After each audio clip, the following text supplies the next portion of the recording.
தமிழுக்கே ஒரு பயனாக இருக்கக்கூடியது திருத்தொண்ட தொகை. அப்புறம் என்ன சொல்றாரு? மூலமான திருத்தொண்ட தொகைங்கிறார். மூலமான திருத்தொண்ட தொகை அப்படின்னா எல்லாத்துக்கும் மூலம், சைவத்துக்கு ஒரு மூலமாக இருக்கக்கூடியது திருத்தொண்ட தொகை. அப்புறம் என்ன சொல்றாருங்க? மூலமான திருத்தொண்ட தொகை பாரு, அப்புறம் நாவேந்த திருத்தொண்ட தொகை பாரு. இதெல்லாம் அந்த திருத்தொண்ட தொகைக்கு அவ்வளவு அடைமொழிகள் கொடுத்து சேக்கிழார் பெருமான் நமக்கு புராணத்துல பல இடங்கள்ல சொல்லியிருக்கிறார்.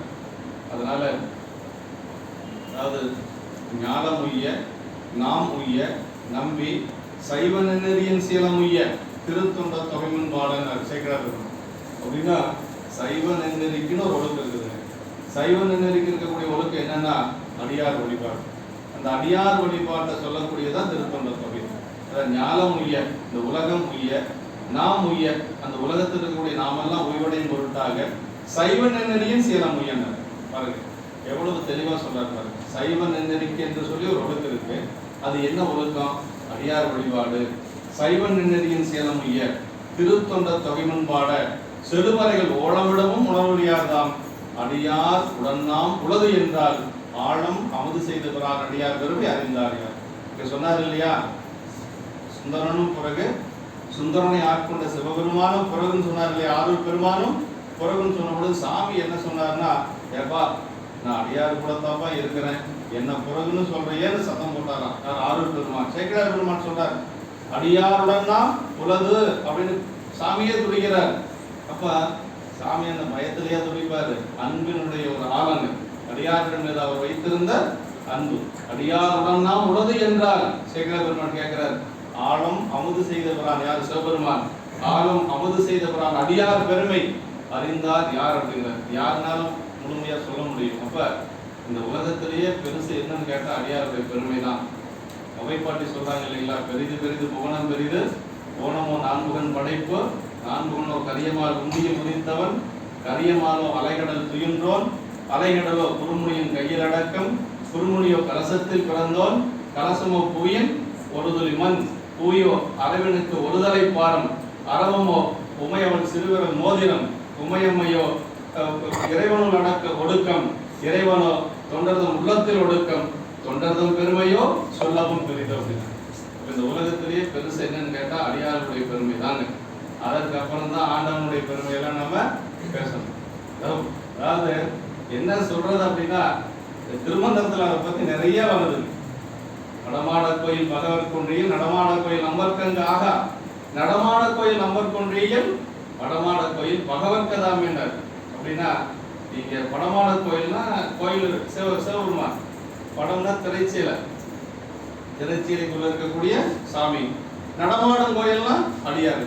நீங்க வடமாட கோயில் பகவத் கொன்றியில் கோயில் இருக்கக்கூடிய சாமிக்கு போய் ஏதாவது ஒரு புண்ணியம் செஞ்சீங்கன்னா நடமாடி கொண்டு இருக்கக்கூடிய அடியார்களுக்கு சேராது. ஆனா நடமாடிட்டு இருக்கக்கூடிய அடியார்களுக்கு ஏதாவது செஞ்சோம்னா சாமிக்கு போய் சேருங்கிறார். அது எப்படிங்க அப்படி போய் சேரும் அப்படின்னா, திருமந்தத்திலேயே மறுபடியும் விடைய இருக்கிற 7ஆம் தந்திரத்துல என்ன சொல்றாருன்னா, ஒரு அடியாருக்கு நீங்க செய்யக்கூடிய கொடுக்கக்கூடிய ஒரு உணவு 3 கோணத்திலையும் போய் சேருங்கிறார். திருமந்தர் சொல்லுது, தண்டரு சிந்தை தகோதரர் மகிழ்ந்து உண்டது 3 கோணமும் உண்டது அப்படின்னாரு. அது எப்படிங்க 3 ஒரு சாப்பாடு ஒருத்தருக்கு போடுற, நம்ம ஒரு பூசை பண்ற ஒரு அடியாருக்கு சாப்பாடு போடுறோம், 3 கோணத்துக்கு எப்படி போய் சேரும்னா, உரையாசிரி சிவப்பணிய உரை எழுதுறாரு. திருமந்திரத்துக்கும் ஒரு உரை எழுதியிருக்கிறார். அதான் இன்னைக்கு சொன்னாங்க 12 திருமுறையும் படிக்கணும் அப்படின்னா 12 திருமுறையும் தனித்தனியா படிக்க தேவையில்லை, சிவப்பணியாவுடைய உரையா படிச்சாவே போதும். திருமந்திரத்துக்கு அவர் எழுதுறாரு. என்ன எழுதுறாருன்னா, அதாவது ஒரு அடியார் உண்ட உணவு சிவபெருமானுக்கு போய் சேருமா. அடியாருடைய உள்ளத்துல தானே சாமி இருக்கிறார். மாதவரடிகள் சொல்றாரு இல்லையா, ஒரு தோழன் தொண்டர் உலன் அப்படிங்கிறார். அடியாருக்குள்ளதான் சாமி இருக்கிறார். ஒரு அடியார் சாப்பிட்ட உணவு சாமிக்கு போய் சேரும். சாமி எங்க இருக்கிறாரு? 3 உலகத்தில் இருக்கக்கூடிய அத்தனை உயிர்களுக்கு உயிராக சாமி இருக்கிறார். அதனால அந்த 3 உலகத்தில் இருக்கக்கூடிய உயிர்களுக்கெல்லாம் போய் சேரும். இதுதான் சொல்றாரு, கண்டரு சிந்தை தகோதரர் தாம் மகிழ்ந்து உண்டது 3 கோணமும் உண்டது அப்படின்னார். அப்படின்னா அந்த அடியாருடைய பெருமை அவ்வளவு சிறப்புடையது.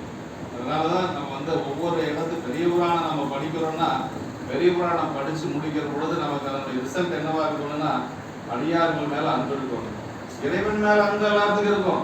இறைவன் மேல அன்பு இருக்கிறது ஒரு பெரிய சமாச்சாரமே இல்லை. அது அது சொல்லுவாரு,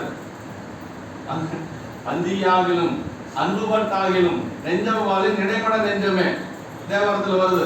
அதாவது என்ன சொல்லுவாங்க, ஒன்னா அன்பா வழிபாடு செய்வாங்க பெருமான, இல்லைன்னா பயந்துட்டாவது வழிபாடு செய்வாங்களாம். சரி, எப்படி இருந்தாலும் பரவாயில்ல, வழிபாடு செஞ்சா போதுங்கிறாரு.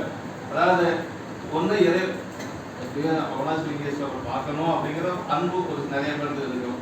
அப்புறம் ஒரு சிலருக்கு போகாத போனா ஏதாச்சும் நல்லது நடக்காத போயிட்டு என்ன பண்றது, ஏதாவது கெடுதல் வந்துருச்சு அப்படியாவது போனாலும் பரவாயில்லை அப்படிங்கிறாரு.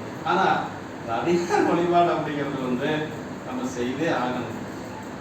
ஏன்னா சாமி எப்படி இருந்தாலும் வழிபாடு செஞ்சிருவாங்க. சாமியை வழிபாடு செய்யறதுக்கு ஒன்றும் பெரிய பக்குவம் ஒன்றும் தேவையில்லைங்க, எல்லாரும் வழிபாடு செய்வாங்க. ஆனால் அடியார்களை வழிபாடு செய்யறதுக்கு பக்குவம் வேணும், திருந்திய சிந்தை வேணும், இல்லைன்னா முடியாது. ஆமாம், நிறைய பேர் ஒரு ஒரு நடந்த நிகழ்வு மட்டும் நான் சொல்கிறேன். வேலூர்லேருந்து ஒரு அடியார் திருவண்ணாமலைக்கு நாங்கள் யாத்திரை போயிருக்கிறோம். அவர் வந்தார், வந்து எல்லாத்துக்கிட்டே அடியார்கிட்ட பேசிட்டு இருந்தார். நாங்கள் புறப்பட்டோம், அவரும் புறப்பட்டார். ஐயா உள்ளே போய் அண்ணாமலையார்த்து இங்கேயே பார்த்தாச்சு, அப்புறம் என்ன மறுபடியும் அண்ணாமலையார்த்து எங்களோடவே வந்துட்டார். மீண்டும் அவர் கோயிலுக்குள்ளே போகலை. அந்த ஒரு குறைப்பு இருக்குது பாருங்க, அது வர்றதுக்கு கொஞ்சம் நமக்கு காலகாலம் ஆகும். அந்த குறிப்பிட்ட சிறப்பு என்னென்னா